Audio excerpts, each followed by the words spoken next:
Guy Gilles. Depuis longtemps, je photographie sans publier. Photographier est difficile. Le faisant, j'ai gardé le secret, en accumulant, pour un jour, choisir ce qui, de tant de clichés, à l'épreuve du temps, resterait susceptible de communiquer ma recherche.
Le départ de Guy d'Alger est volontaire. Nous sommes heureux d'être à Paris, nous sommes heureux de commencer à nous occuper de choses pour lesquelles on estimait vivre. Et puis, sur ce, l'indépendance de l'Algérie.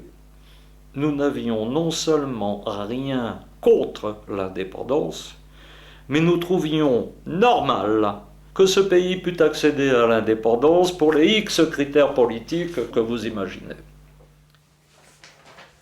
Mais quand on retournait en Algérie, on se retrouvait chez nous.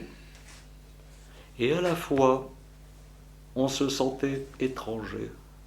Non pas en retournant en Algérie que nous attendions de nous retrouver dans nos meubles, dans nos maisons, dans nos amitiés, dans notre quotidien d'avant l'indépendance. Mais on ne retrouve pas nos amis d'enfance à Alger. On ne retrouve pas le contexte de l'enfance. On retrouve le décor. On ne retrouve plus du tout les acteurs. Et peut-être que c'est l'absence de ces acteurs qui a fait une part du déséquilibre de la nostalgie. Peut-être un petit peu la nostalgie des années qui passent, le regret de nos 20 ans. Bon, ça, c'est évident quelle est la personne qui ne regrette pas ses 20 ans.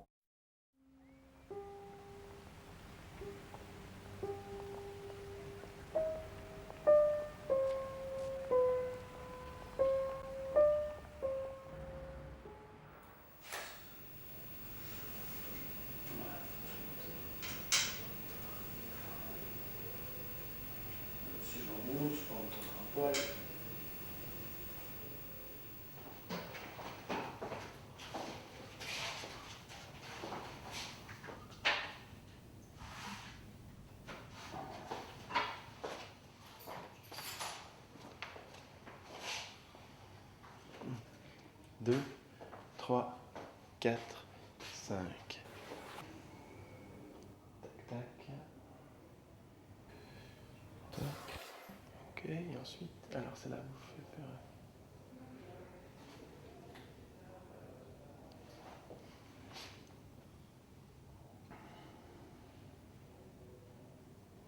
Voilà.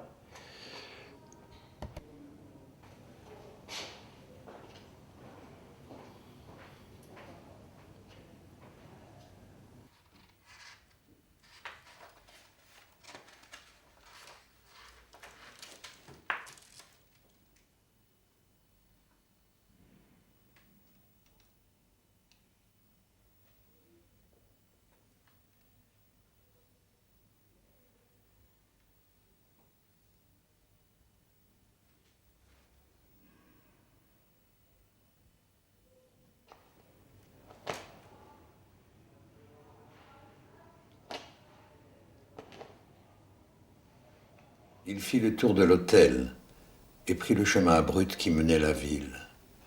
Une grille en suivait la courbe. À travers les barreaux, le port brillait avec des étincelles de lumière blanche. Jean s'arrêta et regarda le paysage emprisonné. Il posa sa tête sur la rigidité froide du fer. Les larmes lui vinrent aux yeux avec la vitesse qu'elles ont quelquefois à jaillir. Jean sanglota, et le léger mouvement de ses épaules qui montaient et descendaient faisait vu de dos ressembler ses sanglots à un rire. Il reprit lentement sa montée vers l'avenue Pasteur, vers le grouillement des promeneurs. Filles et garçons descendaient vers la poste et remontaient jusqu'au Grand Café de Paris.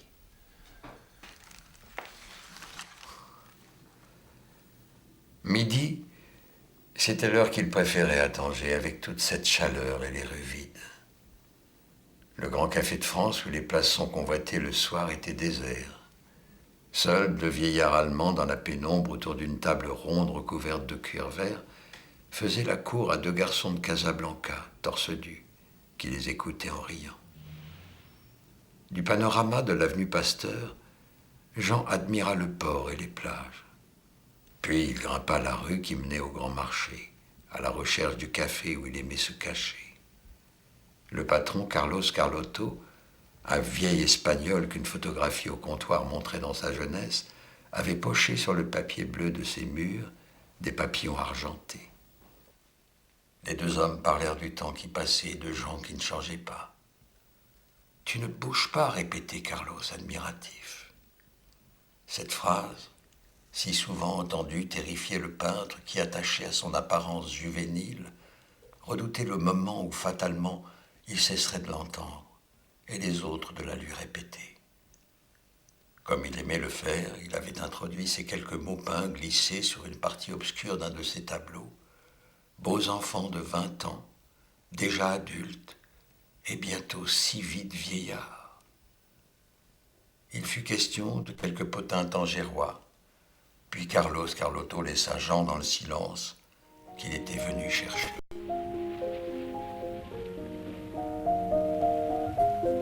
Au printemps, Tipaza est habité par les dieux et les dieux parlent dans le soleil. L'odeur des absinthes, la mer cuirassée d'argent, le ciel bleu et cru. C'est Albert Camus qui a écrit ça, c'est dans Nos. J'aime bien Tipaza. Tout est si beau, si calme.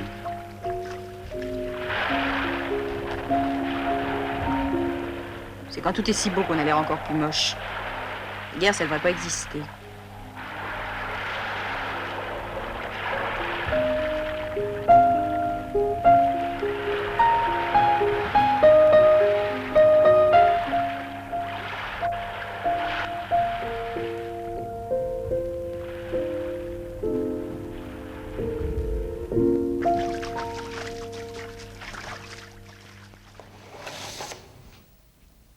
Jean traversa le Grand Soko.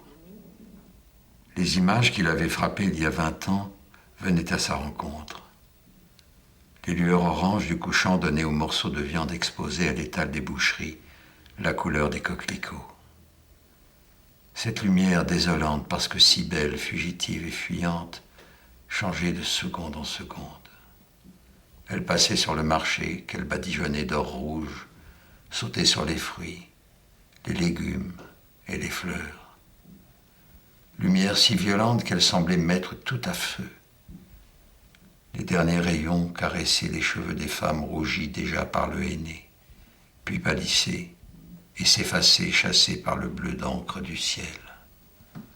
Jean avançait dans l'odeur des épices et de la menthe fraîche.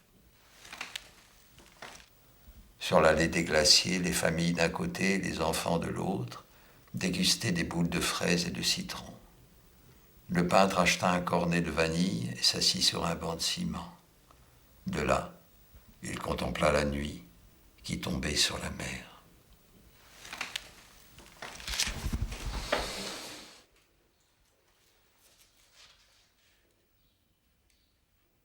Guy Gilles photographiait au hasard des tournages, des voyages, des visages, dont plus que tout autre, celui de son acteur fétiche, Patrick Joinet, que l'on voit ici à Alger, en 1964. Dans ces photographies se rejoue une manière de voir et de capturer le monde parfaitement symétrique à celle de son œuvre cinématographique. Déjà, Jean-Louis Bourri écrivait à la sortie du clair de terre. Bref coup d'œil, plan presque aussi court qu'un flash, clac, saisissant au vol la chose qui meurt aussitôt née. Par la rapidité de la prise impromptue, Gilles recherche un refus d'artifice, une spontanéité dans l'aveu qui garantisse son authenticité. C'est tout le prix de la photo, et ce n'est pas par hasard si Gilles accorde une importance qui n'est pas que sentimentale aux albums de famille, portraits souvenirs, cartes postales jaunies. Grâce à la pellicule, l'éphémère échappe au temps, l'oubliable échappe à l'oubli. Voilà le lycée, Pierre. Votre père et Roger, le frère de votre mère, le médecin, ont fait leurs études là. Et voilà le photographe.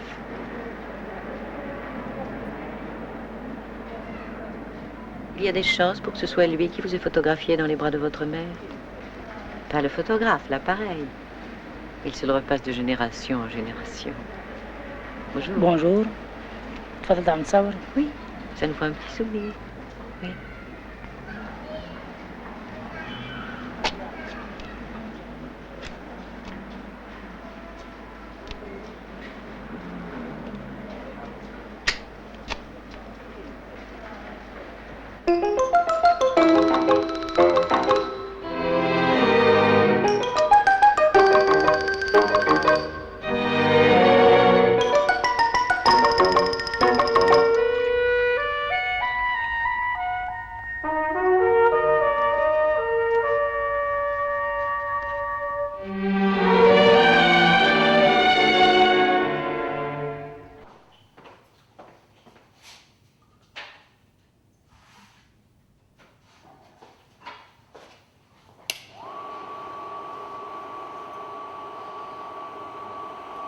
C'est bon. Je prends le suivant. Là, on peut jouer vraiment.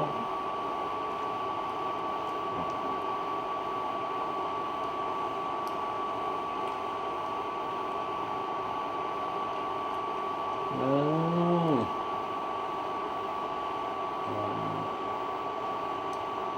Celle-là, elle est un peu flottante. Elle a pas le. La diapo elle-même n'a pas le point parfaitement.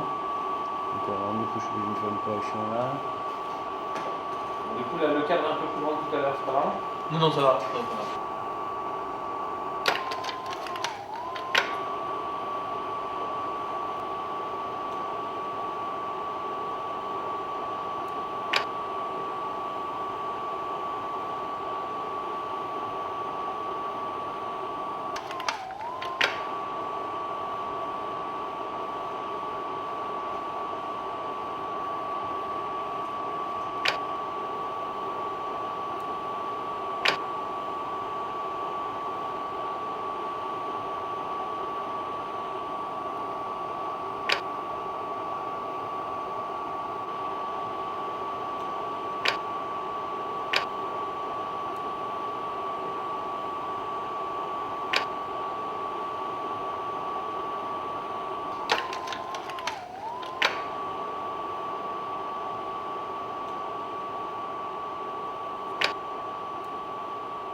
Il voyage. Il a pris l'Estrella d'Oro, l'étoile d'or et la flèche rouge, les autobus mexicains qui roulent à vitesse folle comme des arbres de Noël.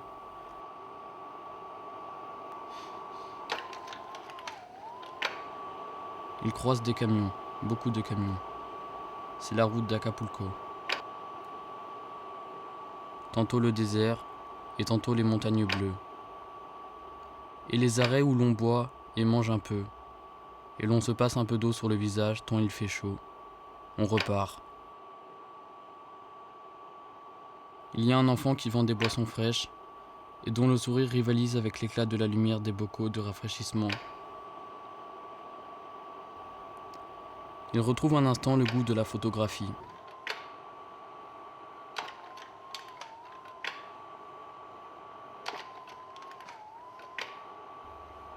Il fixe l'image de l'enfant rieur au bandeau rouge. Des lumières oranges brillent dans les faubourgs d'Acapulco. Des corps bruns sautent aux yeux, révélés brutalement par les phares des voitures. Acapulco, la nuit, les musiques disco qui mordent les unes sur les autres, le boulevard qui borde l'océan et les hôtels géants, les uns à côté des autres.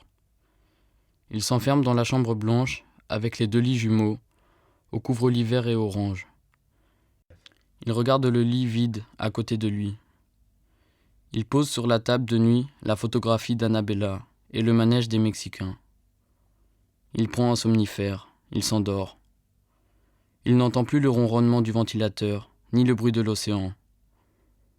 Il ne voit pas l'ombre des palmiers qui dansent sur la surface verte de la piscine éclairée. Une piscine en forme de guitare. La cage, c'est le jour. Il est comme un loup en cage. Il marche dans la chambre de long en large. À la piscine de l'hôtel, il descend. 3 petites filles sautent dans l'eau du plongeoir en forme de coquillage. Les jeunes Américains et les vieilles dames se couvrent de pots entiers de crème solaire. Clowns blancs de la plage. Il y a une musique qui se mêle au pépiment des touristes. L'odeur de la pâte de maïs des tacos qui frient. Le balai des rafraîchissements que l'on sert d'un geste précis, en se penchant vers les corps étendus sur les matelas. Le jaune d'or du whisky sur la peau brune d'un Californien blond. Le rouge vif de la serviette éponge dont il a drapé sa tête comme un turban. Retour à la cage. Il n'a pas supporté. Il remonte dans sa chambre. Il s'étend sur le transatlantique de la terrasse. Il ne bouge plus. La lumière baisse sur lui. Il voit s'assombrir le vert de l'océan et le mouvement recommencer des vagues, leur blancheur, le saut des corps qui les affrontent et s'y perdent et renaissent. Il ne voit plus rien une fois encore. Il s'est échappé comme il a pu. Il partira demain.